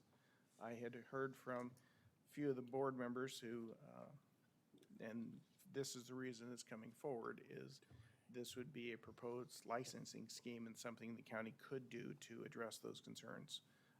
The other approach would be a very simple one-page. We're not going to accept or move forward with anything until the state has an application process. And Bill? even if you, go ahead. No, I'm sorry. I thought you were, Even if you coming to an adopted end. this, we may have to turn around and revisit it. If the state adopts rules that this conflicts with, we'd have to amend it and fix it. Bill, I want to thank you and your office for taking a good first stab at this. I think it shows that Lincoln County is being proactive and wanting to adopt the will of the voters. Like you said, time, place, and manner are the real big issues we have to grapple with here. You know, from my point of view, this is, at this point in time, this is simply the us adopting an ordinance with regard to medical cannabis, which is medicine. You know, I'm putting the recreational cannabis issue to the side right now. We just don't know when our Supreme Court is going to rule, and we don't know how they're going to rule. And, you know, personally, I do not, because medical cannabis is medicine, and because it's going to be well-regulated and issued by a doctor who has to give you permission to use it. Just like there's no caps on pharmacies, I don't support caps on dispensaries or manufacturing or cultivation. I think the free market will determine what the caps are. But I did see here in your first stab that there's a lot of blank lines there under the caps. I'm concerned that licensing caps may also open the county up to potential litigation as well. And then, of course, it always opens us up to, accusations of corruption, cronyism, unfair process, all of that. And I think I did read an article by Joe Snevey in the Argus Leader recently that talked about how caps on liquor licenses are holding some entrepreneurs back. With all that said, though, I do think there's quite a few reasonable regulations you've put in here, and I think it's just pretty common sense stuff. In fact, I would go even further with the regulation of some of these things. But I think also something we need to consider is an annual license renewal fee as well. Medicine in South Dakota is not subject to sales tax licensing. You can't put sales tax on buying penicillin at the pharmacy. But I think according to the Department of Revenue here in South Dakota, they are going to classify medical cannabis not as traditional medicine, but there's going to be a sales tax revenue component to it. Counties don't get that revenue. And for the last, we've heard it for 40 years, right? Legalize it and tax it, right? That's what they've always said about marijuana. Well, now is that point in time where counties get to make that decision. And it sounds like the state is going to tax it, legalize it and tax it. But I think what we need to consider from a county point of view, and you took a good first stab at this, is there's going to be some dollar amount put on the license fee, but we've also got to look at an annual renewal fee as well. And thankfully, we have a statute that allows us to consider that, because for so long people have said, well, geez, counties, we've got a state's attorney and a sheriff's department that we've got to fund, but, and I think I've got the right statistic here, I've seen in the past, 60% of some crimes have an alcohol component or a drug component to them. Well, we've never been able to, other than on the liquor license, that's the only way we've been able to capture revenue in order to have to deal with some of the social costs that come about from that. Well, we as a county now are in a unique position where we can actually attempt to recover some of the potential social cost or regulatory costs that may come about as a result of having to send a building inspector out there who needs enhanced knowledge of how fire suppression systems work in a marijuana cultivation or manufacturing process. And so an annual renewal fee is going to help us recover some of those costs at the county. And I would think that there's going to be other regulatory costs as well. So, that's something that I'm going to be looking for is the annual renewal fee component to be put in there. Now, if this commission, for whatever reason, would entertain the idea of caps, I do think it's going to be important then, and I understand why you drafted it the way you did, but if we do consider caps, I think we're probably going to have to enter in more regulatory language as to how we're going to deal with issuing the licenses and some of that. But I think I understand why you drafted it the way you did at this point, because you just don't know how it's going to fall out from the commission yet. So I get that. But like I said, I think the big issue in here is the caps, and we're only talking about regulating medicine. There's no cap on pharmacies. Pharmacies like Walgreens, I can walk in 24/7. I can walk in on the 4th of July. I can walk in on Thanksgiving. But I did notice here in your first stab, it did say that, federal holidays and some of that are, I know where you're going. I respect it. disagree with it. I think I disagree with the hours. People get off work at 5 or 6 o'clock at night, especially people with chronic healthcare problems, palliative care, end-of-life scenarios are at play here. And so I do think people are going to need to have access beyond just 6 o'clock at night. I think we can probably come to some kind of reasonable regulation with some of that stuff. But it's like a pharmacy. And I did see that the legislature now wants the pharmacy board involved in this process. So hopefully we can start to look at medical cannabis through the lens of it being medicine as opposed to gets clouded with the recreational piece. And I don't want that to happen for all the people who can benefit from being able to take advantage of a new medicine, so. Bill, you wrote this so that we could add in the Amendment A stuff. So is there a concern that it's gonna be a free-for-all with dispensaries under Amendment A? And that's what you're trying to, There's a licensing component that can be under Amendment A. So if recreational, we can keep them both separate. But if on July 1st, we don't have a Supreme Court decision, we're gonna be a little up in the air as far as recreational as well. If they go ahead and they strike it down, then it's not an issue. If they don't strike it down, then we're gonna have one set of regulations for medical, and then we're not gonna have anything for recreational. I would suggest that if you're gonna treat one retail facility, you should treat them both the same. Probably for the cultivation facilities as well. It would just make sense if you're going to regulate one, that you'd regulate them both. They have the same product, they have the same issues. So I would just treat them the same. Because this is modeled after the statutes that we already have for alcohol. So that's where most of it comes from. okay. And then they haven't set any statutory fee? That would be set by the commission as far as, there is no fee in statute. There's no limit to the fee? No, well, you're an attorney, you always know that, yeah. Yeah, they gave us the old reasonable, so. All right. Representative Neitzer told me that North Dakota had established licensing fees of almost $450,000.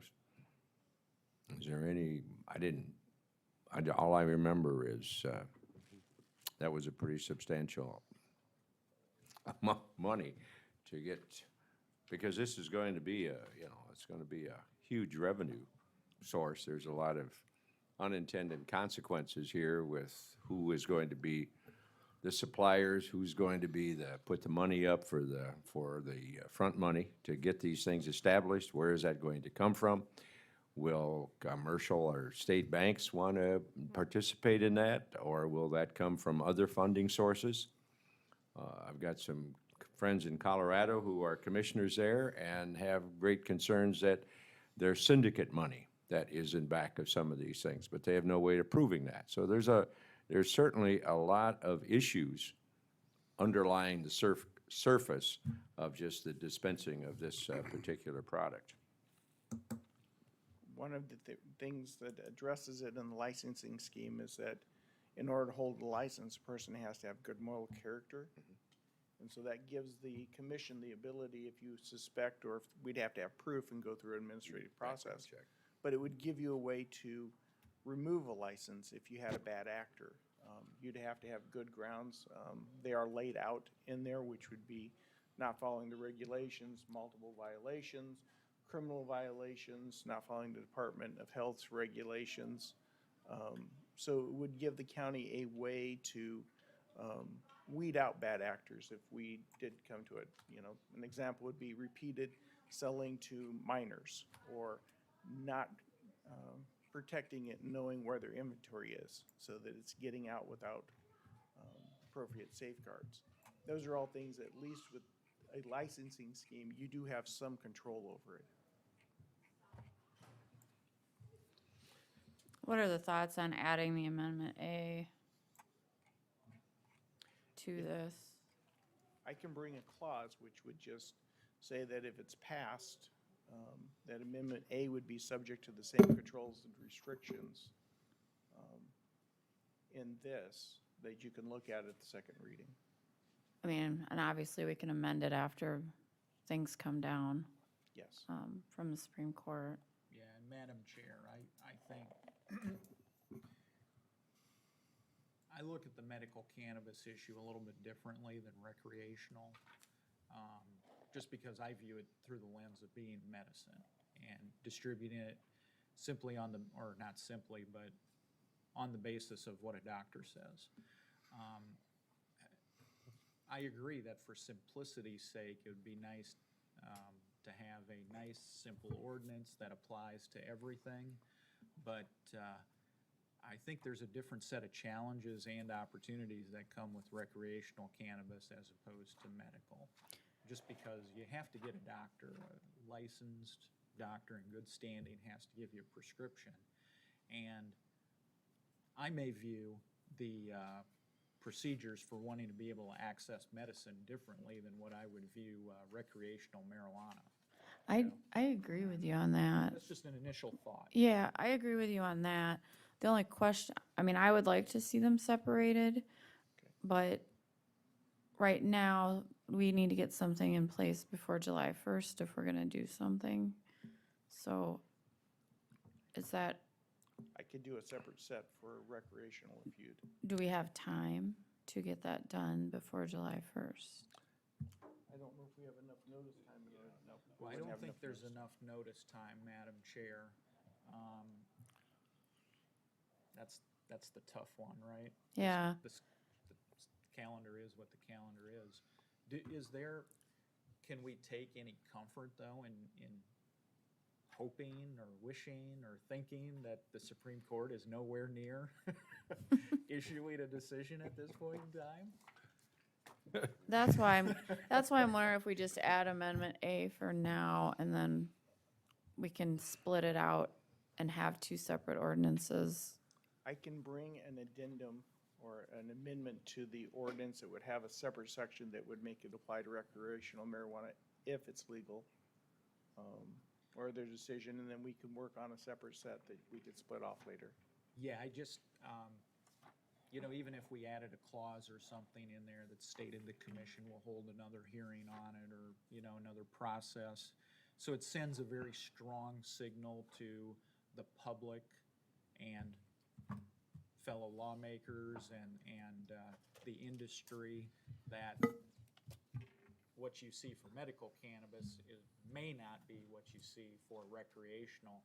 Because, for example, in here, Bill, and this is one thing I'm pulling out, the way that you currently have this written is that it precludes or prohibits vertical integration in the medical cannabis industry. And, I'm thinking back to the liquor licenses, right? Mm-hmm. It was a big fight in the state legislature for craft breweries, especially in Sioux Falls, very popular in southern Sioux Falls, for people to be able to drink beer in the same place where it's manufactured. And, we had to change a whole statutory scheme in order to make that happen. If that happens here, basically it brings up the issue like somebody asked me. Can I administer or take my medical cannabis in the same place where the brownie is baked, right? Well, under our proposed statute here, you would not be able to do that. You can't manufacture a cannabis-infused product and then ingest it, take it, eat it in the same location. You got to transport it from the manufacturing site to the dispensary site. And I think that's a discussion we need to have about, do we want to reduce transportation of the product? Because it is new and people are worried and concerned. I get that part. But in other states, they've done away with the transportation issue, which kind of helps with security, because it is an all-cash business, which is a big concern to law enforcement. And that's what I talk about, the social cost, because you talk about, so security is going to be very important. Well, I do think we need to have a discussion on this issue of allowing vertical integration, allowing people basically to bake brownies in the same location where you're selling. Personally, I think you ought to be able to do that. It helps out with medical cannabis. With recreational, that's a different discussion for right now, but that's where I'm coming from with regard to some of this. Bill, how much flexibility, when we're having this joint meeting with the two counties and the city, if you pass, and I'm not opposed to this ordinance at all, but for uniformity's sake, so you have some consistency, we have the ability to amend, to change, to accommodate, if there was a uniform ordinance or a policy that was established as a result of that. We could still certainly accommodate that, correct? Yes, the reason this is before you now is Yeah. just strictly a timing issue. That's correct. If we had all the time in the world, we wouldn't be doing it this way. The reason I gave you the black folders, there's one here for the public too to look at if they would like to, is so that if you want to redline things, if you want to rewrite things, if you want different provisions, you can email me and tell me, and I'll bring you something drafted for you. Okay. But the only reason this is before you at the moment is because the July 1st deadline is coming, and if we didn't get it before you today, we couldn't have this conversation. And if you have a different approach and you want something else, we can certainly, work off of this and add, adapt, or change. Okay. I'm comfortable. Thank you. We'll move on to the next item. Toby?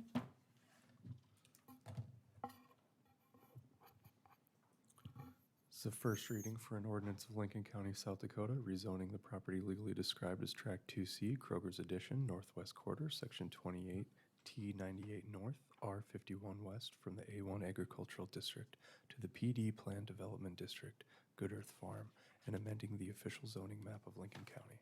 The Planning Commission recommends approval, 4-1. Thank you. So the applicant for this item is Jeff and Nancy Kirsten. This property is approximately 3 miles south of the city of Lenox. Parcel size is approximately 24 acres. The purpose for this application is that the property owners are desiring to expand their agritourism activities on the property. We have worked with the applicants over the last 2 years to incorporate conditional uses to allow them to do different types of events and sale of product on site, agricultural product on site. Their desires and utilizing some existing structures on the property for weddings and events and those different types of activities. They also have identified some outdoor camping and some other types of activities that they have proposed. So staff did draft an ordinance. Again, a planned development district is what's proposed. This would rezone it from A1 Agricultural District to the Good Earth Farm Planned Development District. Again, this would allow a mixture of agricultural uses which currently exist on the property, along with mixed use of commercial type activities. The commercial type activities are identified in the ordinance. We've worked with the applicant to identify specifically what uses those are. So it doesn't incorporate all of the uses that are allowed in a typical commercial district. So, so we've limited warehousing, car repairs, and those different types of things would not be allowed. Would be specifically limited to agritourism type activities. We've also identified some specific regulations for the property, have worked with the applicant on these. They are in concurrence with the additional standards regulations such as hours of operation and other types of uses. They are proposing no additional structures on the property at this time, so staff did not require preliminary plan submittal with this application. But in the future, if they do decide to build additional structures, it would require some additional review from a subdivision standpoint. As mentioned, the Planning Commission did review this application, did recommend approval of it. Today is the first reading. You have scheduled the second reading for your next meeting, which will be on the 22nd. With that, happy to answer any questions that you have for staff. Any questions for staff? If not, we'll go ahead and move on to item 5. The first reading for an ordinance of Lincoln County, South Dakota, rezoning the property legally described as Southwest Quarter, except H1, Section 17, T98 North, R50 West from the A1 Agricultural District to the PD Planned Development District, I-29 Ag and Industrial Park, and amending the official zoning map of Lincoln County. The Planning Commission recommendation for approval failed, 0 to 5. Okay, the applicant for this item is Progressive Ag Holdings LLC. This property, as you can see, is just to the east of the Sioux Falls Regional Livestock Auction Facility. Property size is approximately 157 acres in size. The applicant has submitted an application to rezone the property to a planned development district, specifically the I-29 Ag and Industrial Park. The applicants identified two sub-areas for the property. Sub-area A would be primarily rezoned to commercial type activities. They do have an existing proposed tenant that would occupy that facility. The proposed tenant currently operates a business out of the town of Hudson. They would be relocating and expanding that existing operation to this site. That's primarily a warehousing type, wholesale type operation. Sub-area B would be defined as allowing commercial I-1 light industrial uses and I-2, which is general industrial type uses. They don't have any proposed tenants that I'm aware of at this time.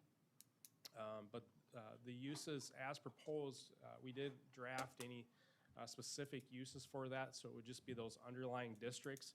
So if there was any of those uses that did require a conditional use permit, they would then have to go through the conditional use permit process. There was nothing that was really exempted out of that process.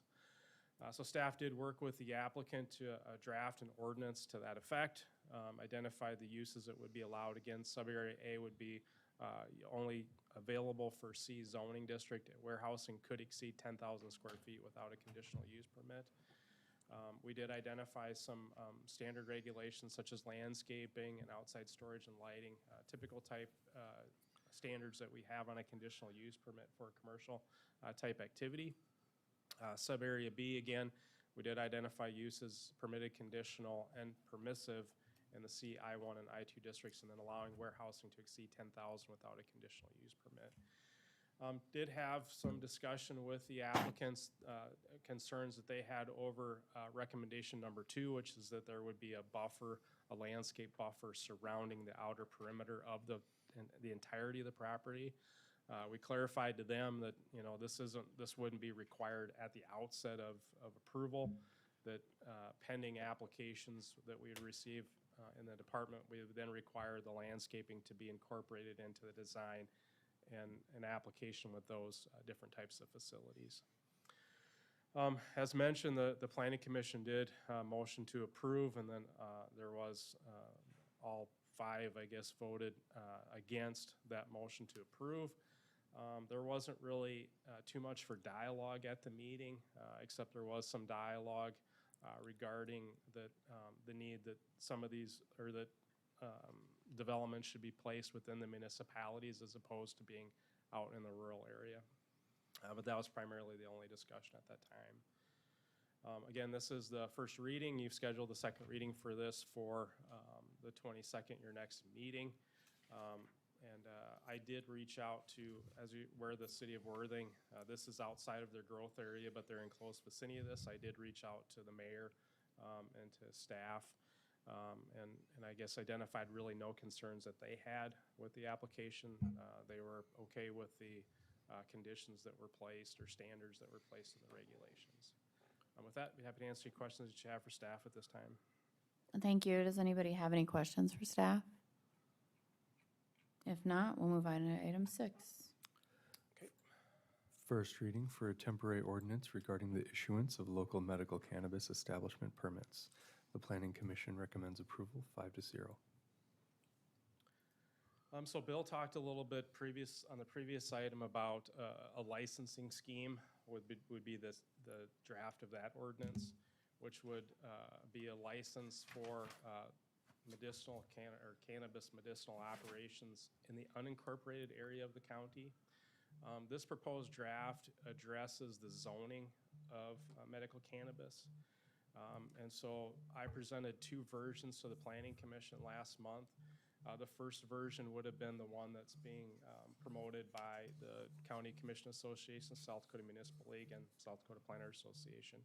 And that draft, which you've probably all seen, is what they call the pause ordinance.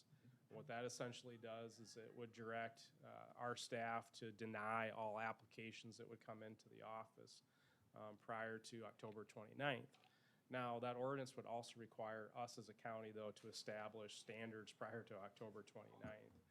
But as Bill mentioned, there's really kind of a timing issue with this. The second version that the Planning Commission ultimately recommended is a draft that would take the uses that were identified and what'll be the new state law 3420G, which I appreciate the state departments have put that together. Usually they don't unveil state laws until July 1st, but this has been available for, I believe, a month and a half now. But these specific uses, the manufacturing facility, the testing facilities, the cultivation facility, and then the dispensaries. So we've taken those uses and we've put those, how they would apply into our zoning ordinance, or how we would recommend it. And so the first would be Section 303, which is your A1 agricultural district, which is our largest district. This would provide that cannabis cultivation facilities or the grow facilities would be a permitted special use in accordance with these requirements identified. Pretty standard type regulations that they would have to provide proof that they've obtained the registration with the South Dakota Department of Health. The facility would have to maintain and operate in compliance with that license. And then the facility would not be operated within 1,000 feet of a public, private, or parochial school or daycare center. 3420G does provide a setback for 1,000 feet from a private public school. I've added parochial in there, and then I've also added daycare center into there. Daycare centers in Lincoln County would require a conditional use permit, and they're also not available in the A1 agricultural district. They're easier for us to track. We don't track in-home daycares because those are permitted type uses. And so the next standard would be is it have to be operated within an indoor enclosed secure facility. So again, this would be the grow facility in the A1 agricultural district, but it wouldn't be an open grow facility. They'd have to be in some type of a greenhouse or some type of a structure. They'd have to have a disposal plan that would be approved by myself or a designee, and we would typically work with some type of a consultant on this to determine that. And then there would be no emission of dust, fumes, vapors, or odors that could be smelled outside of the property line. No one under age of 21 would be permitted in the facility. No retails would be allowed on the facility site, and no use on the facility site. And then they would also submit a security plan to myself or my designee that would be in accordance with if you had a licensing scheme or with the state health department regulations. And then they would also submit a site plan that would be approved by myself or a designee. And that would just show the floor plan. And that's more just so that we can determine building code eligibility and things like that. Then the next phase would be the actual dispensary. So this would add a section to the commercial district that would allow the dispensary. Same thing with proof of registration, operation, and setback. Again, it would be an enclosed facility. This one we did add an hours of operation that would be 8 to 10 p.m. Again, some flexibility there. And then disposal plan, no emissions, fumes, vapors, and odors. No one under the age of 18 permitted inside the facility. And again, that's because of the ability to obtain the medical, the cannabis license from the state. And so then no use on the premises, and then same security plan and that. Then the next item would be Section 703. This is the I-1 Light Industrial District. So we would allow the cannabis testing facility, and that would be probably a separate source company that would do the testing, but it could be a similar source too. And then same types of regulations. It has to have the state licensure. It has to operate within it. Same setback, enclosed facility, and then operate. This facility may not operate in the same site as the cultivation or the cannabis product manufacturing facility. I do understand that there is a lot of questions about mixing these different types of facilities. What I would say to you is this is a permitted special use. So this would be the standards that they'd have to prescribe to. If they didn't want to prescribe to these standards, it would flip to a conditional use permit, which would then allow them to go through the public hearing process to obtain that. Same things, no odor, dust, those different types of things. Remnants would have to be disposed of according to essentially the State Department of Health. And then the last would be the cultivation facility. We would also allow a cultivation facility in the I-1 Light Industrial District. Again, that's the grow type facilities, same standards as was in the A1 Agricultural District. And then the last one would be the product manufacturing facility. And so this is where they take essentially the plant and they essentially burn it into different types of byproducts and different types of things like that. So this we would allow within an I-1 Light Industrial District as a permitted special use as well. We've identified no uses that would be allowed in the I-2 General Industrial District, primarily because, as you well are aware, we only have 3 properties in the county that are zoned I-2. And so we just wanted to regulate it through the Light Industrial District. So what's proposed before you, this is a temporary zoning ordinance under state statute, chapter 11.2 for planning and zoning for the county. They allow a board to adopt a temporary ordinance. So if you adopt this, it would be in effect for a year, extendable up to 2 years, or you can make permanent or amend it any time during that process. But this would allow us to establish essentially July 1st, the citizens of Lincoln County and anyone that would be proposing these type of operations to know kind of where we stand as far as what districts would these uses would be allowable in. And I would say that I've worked with staff, the last couple months I've worked with staff from the city of Sioux Falls and from Minnehaha County. We all sort of, from a staff perspective, came up with the same type of really consensus of how we would treat these uses. As you're aware, Sioux Falls has multiple districts, more districts than we have, and so there's a little bit different there.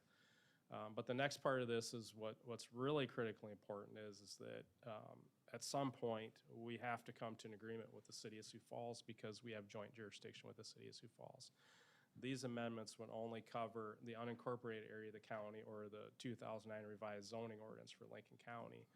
These regulations would not cover the joint zoning regulations they have with the city of Sioux Falls, as well as we've proposed no pause or anything for that area or that territory. So we did have a public hearing at the Planning Commission meeting last month with this. We did have testimony at that public hearing. And one of the items that was addressed was that a positive benefit was they directed or advised that we should add this number 13, that with the manufacturing facilities, there is some hazardous type situations that could occur.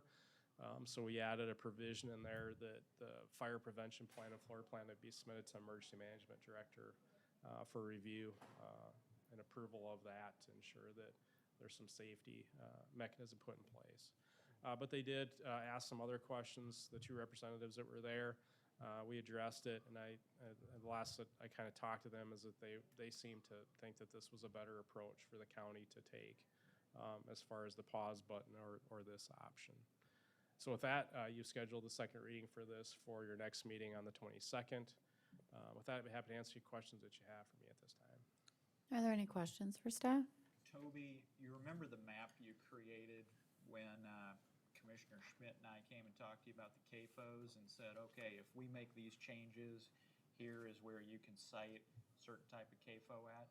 Can you create a graphical map with the programs you have up there showing where under this proposed ordinance people would be able to locate the 4 different uses? Yes. I think that would be really, it helps people just visualize where exactly one of these uses could be cited. It's a good point. And then people can look at it and see for themselves, okay, this is how it's gonna affect me or not affect me. Sure. Thank you. All right, any other questions? Toby, just to be clear, you referred to this as a pause ordinance, and just for those that might not be clear on that, what exactly do you mean by that? Well, this isn't the pause version.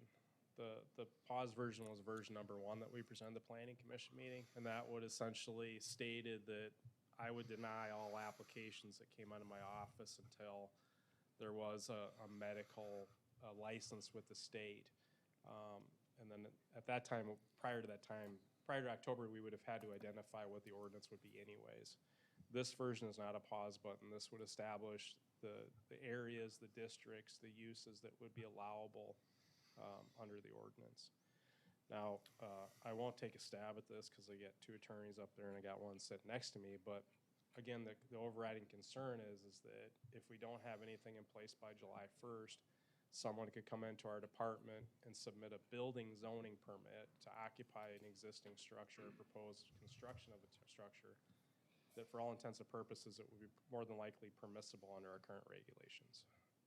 Okay, thank you. So this doesn't stop them from doing it, it just identifies the standards and where we want them to be. But there are criminal laws in place that would essentially prevent them from being able to go into business anyway.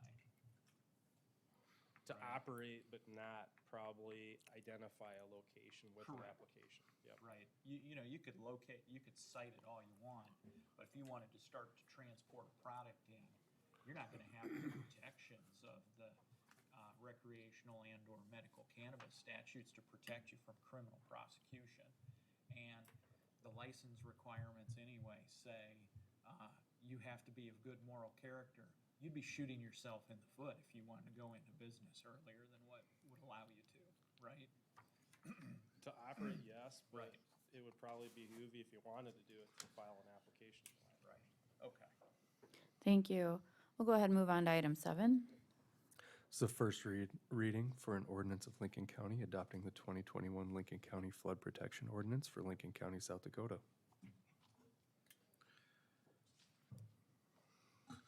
Good morning. Morning. I'm John Peters, floodplain administrator for Lincoln County.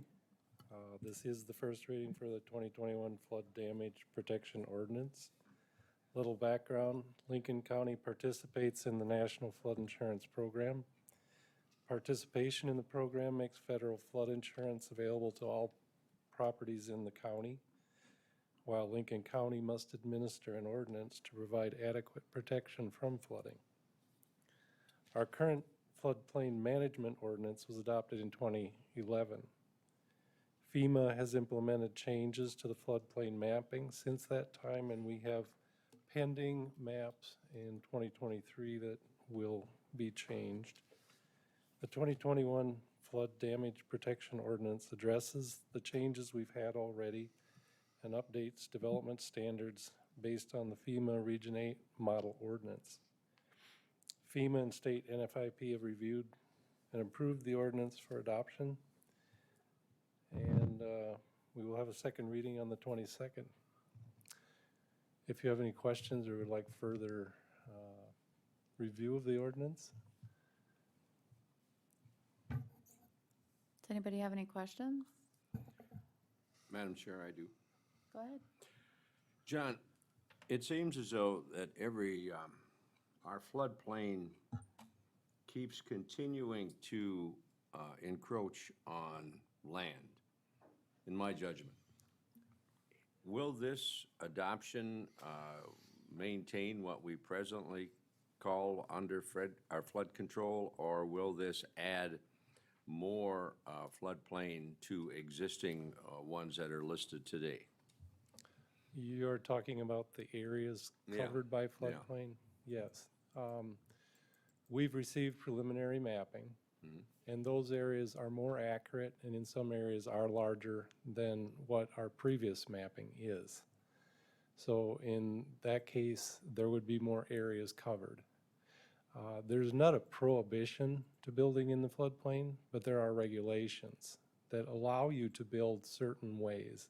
This ordinance does clarify and simplify for using and administration those rules.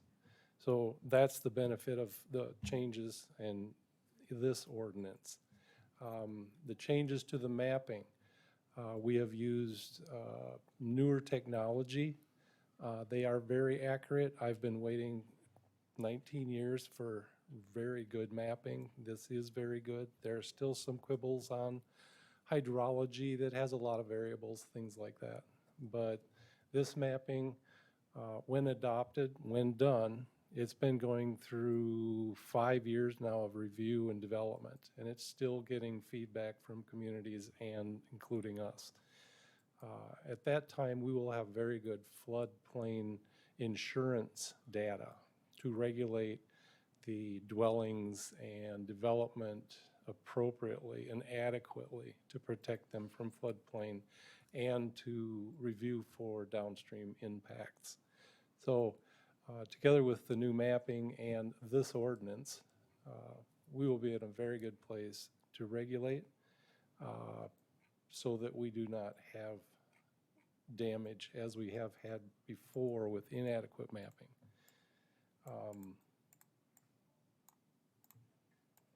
Well, John, always my concern is I look at people that are purchasing property or they want to build on certain areas, and we see the dreaded blue with the lines through that it's a floodplain. And while I don't discount that it may be listed as that, I think in some ways it really retards the ability for individuals to maximize the potential of their property. So when you say there are ways of getting around that, I would encouraged by that. Because I think that I look around our county, and while we've had issues, we certainly could use a little flooding these days. But anyway, you know what I mean. If there are ways that you can mitigate that and help these individuals who may be impacted by this expanded map, that would be encouraging. But I really have some issues on some places that we call floodplain, and I'm hard pressed to figure out how that got there, but I am not the scientist. Commissioner Papa? Yeah, I'll follow up on Commissioner Schmidt's comments. These are good, useful tools. The part that I get troubled by is, at least in previous, and I have looked at the current proposed mapping, and there's still areas that I've been brought attention to that I, just from living in Lincoln County for a few years, never have seen water standing in areas that they have designated as floodplain. But the burden of proof is not on FEMA. It's not on it goes back to the taxpayer that owns that property that has to prove that it's not in the floodplain. When you or I or whoever has lived in this area could say, yeah, that's never, ever had water sitting on it. But it's down to having to go through a very extensive and very costly, potentially, process of proving so. So I do want us to maybe put out to the general public that, before these maps get adapted, that they bring areas to our attention so we can be an advocate for them prior to that being done, so. I apologize to everyone. I do need to run now, but I want to thank everyone, and thank you, John. John, I Thank agree you. with what Commissioner Poppins is saying. I'd even go a step further is bring us the map, bring us the current map, bring the new proposed map side by side so that we can see that, produce it for us, produce it for the public, puts everybody on record. That's number one. That's what I'd ask for. I assume you can produce a product like that for people to see. The other question I have kind of goes with Commissioner Poppins' concerns. Is the ordinance here, I see it's a 26-page single-space document. Is this a uniform law or a uniform ordinance created by some commission or entity, by NFIP, or who drafted this document? The actual document is drafted by myself and Joan Doss up in the planning department. It was based, originally the 2011 was the Region 8 model. The formatting of that is very user-friendly. The 2018 model ordinance was the basis for our changes. There was a lot of language arrangement, things like that, not trackable in an easy manner, but the formatting was set up for ease of use, but it's based on the current FEMA document. Also, the communities in Lincoln County also use that format, again, different than how we have it laid out. But the essential rules and regulations are the same or similar. One of those is 2 foot above base flood elevation. It used to be 1, now it will be 2, because of flat topology and incidents where that has happened. The communities and we will be adopting that. Yeah, and that's what I really want to zero in on. That's what Yeah. I couldn't figure out from reading through it. What are the areas where your department deviated from the model template or the uniform standard? And if you have that, I mean, it doesn't need to be here done today, but if Right. you've got some trackable changes or something, I'd Right. be interested in Those seeing that. specific changes, they would be called higher standards Okay. than what the Code of Federal Regulations require. And those are recommended in the model ordinance. And that's what the other communities have adopted to, are higher standards. Okay. And yeah, I can have that list for you. Thank you. Yes. Yeah, I think it'd be important for the commission and the Yes. public to see that. Thank you. No problem. John, I just follow up on that. So I agree with Commissioner Aaron's. I would like to see a typical property that may be affected by this. You know, I mean, if you have something that you can show where it was, this was under the old plan and this is under the new plan, to get some visual idea on what the potential impact will be on, for property owners under this new regulations that is being proposed. Just if you have a couple examples, Sure, okay? work on that. Thank you, John. Thank you. Thank you. With that, I would ask for a motion to adjourn. So moved. Thank you. Is there a second? Second. Thank you. Will you please call the roll? Commissioner Aaron's? Yes. Commissioner Gibbon? Yes. Commissioner Schmidt? Yes. Commissioner Landine? Yes, and just a note, our commission meeting for July 27th is moved to July 29th. So if everybody can mark that on their calendars, if they haven't already.